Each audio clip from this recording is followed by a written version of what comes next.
வணக்கம். 2022 ஆண்டிற்கான டிஎன்பிஎஸ்சி வினாத்தாள் இது. அதில் ஒரு வினா, ஒரு தூதுவனின் குணங்களாக திருவள்ளுவர் எவற்றை கூறுகிறார்? அறிவு, தோற்றம், கல்வி, அன்பு, அறிவு, தெளிந்த பேச்சு, கடமை, காலமறிதல், இடமறிதல், தூய்மை, துணைமை, துணிவு, விடை தெரியவில்லை. இதில் எல்லாமே விடை தெரியவில்லை தவிர இப்போ எல்லாமே சரியாக உள்ளது போல தான் இருக்கும். ஒரு தூதுவனுக்கு எதெல்லாம் தேவை என்பது போல தான் இருக்கும். இருந்தாலும் கூட திருவள்ளுவர் எவற்றை கூறுகிறார்னு கேட்டதுனால திருவள்ளுவர் சொன்னதை நம்ம சொல்லணும். திருவள்ளுவர் தூது என்கிற அதிகாரத்தில் 10 திருக்குறள் சொல்லியிருக்கிறார். அது 681வது குறளிலிருந்து 690வது குறள் வரைக்கும் சொல்லியிருக்கிறார்.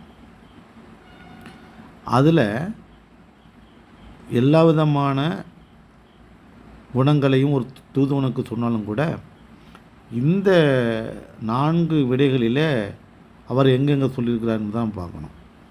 அதில் பார்த்தீங்கன்னா 684வது குறள், அறிவு, உருவம், ஆராய்ந்த கல்வியும் மூன்றன் செருவுடையான் செல்க வினைக்கு என்று சொல்லுகிறார். அறிவு, உருவம், ஆராய்ந்த கல்வியும் மூன்றன் செருவுடையான் செல்க வினைக்குங்கிறார். அப்போது அறிவு, தோற்றம், உருவம்னா தோற்றம், ஆராய்ந்த கல்வி, அப்போ அறிவு, உருவம், ஆராய்ந்த கல்வி, மூன்றன் செருவுடையான் செல்க வினைக்குன்னா ஒரு தூதுவனுக்கு அதுதான் செருவுடையது, நிறைவுடையதுங்கிறார். அப்போ அறிவு, தோற்றம், கல்வி என்பதுதான் சரியான விடை என்பது நம்ம தெரியணும்.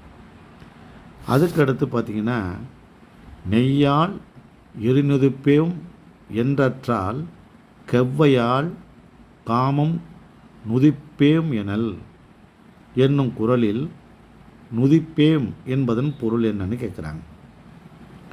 முதல்ல திருக்குறளில் இந்த குறளுக்கான பொருளை முதல்ல நல்லா தெரிஞ்சுக்கிட்டால் தான் சொல்ல முடியும். இல்லை என்னென்னா, ஒரு தலைவனும் தலைவியும் காதலித்து கொண்டிருக்கிறார்கள்.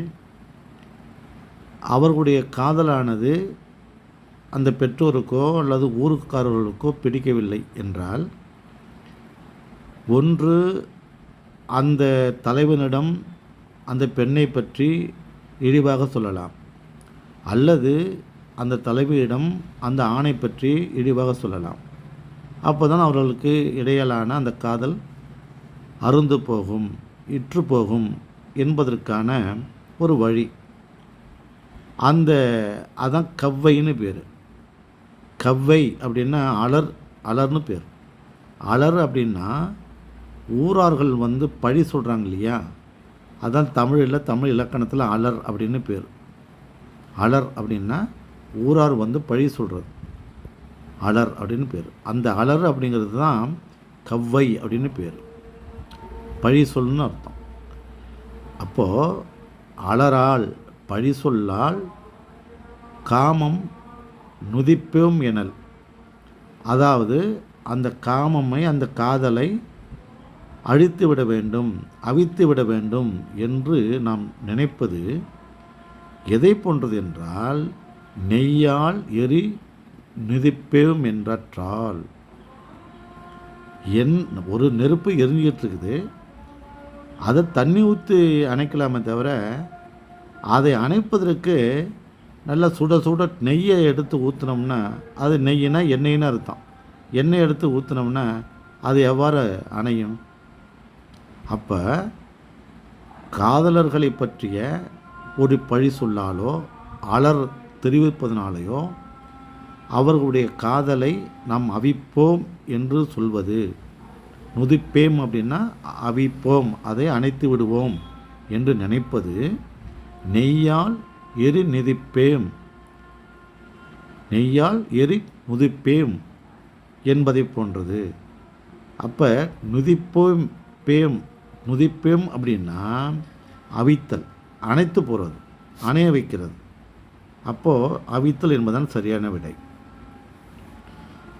கவ்வையாள் அப்படின்னா ஒரு பழி சொல்லால், ஊரார்களெல்லாம் அலர் அலர் என்கிற அந்த சொல்லால் இவர்களுடைய காதலை அவித்து விடுவோம் என்று நினைப்பது எண்ணெயால் எரிகின்ற நெருப்பை அணைப்பது போல என்கிறார்.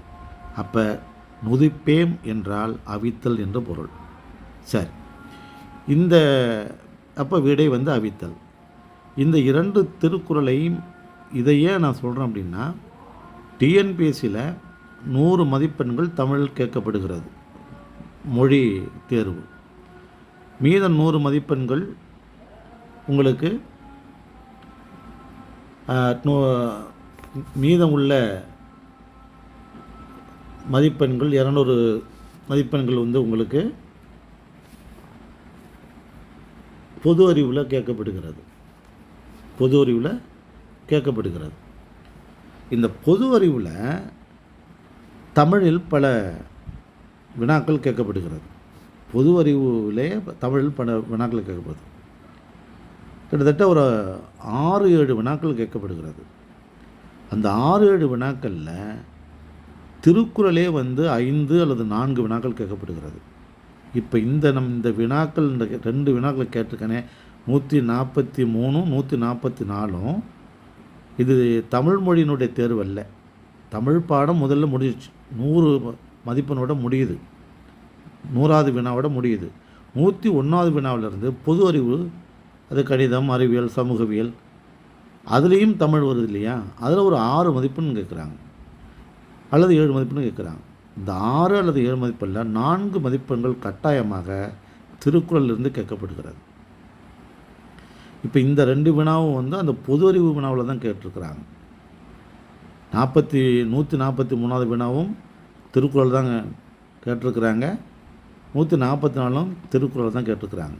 அப்போ அதில் ஒரு 100, இல்லை ஒரு 6, 106 மதிப்பெண்கள் தமிழில் கேட்கப்படுகிறது. குறிப்பாக அதில் ஒரு 4 மதிப்பெண்கள், இதில் ஒரு 6 மதிப்பெண்கள், 7 மதிப்பெண்கள், கிட்டத்தட்ட ஒரு 12 மதிப்பெண்கள் திருக்குறள் மட்டும் கேட்கப்படுகிறதுங்கிறத நம்ம தெரிஞ்சுக்கணும்.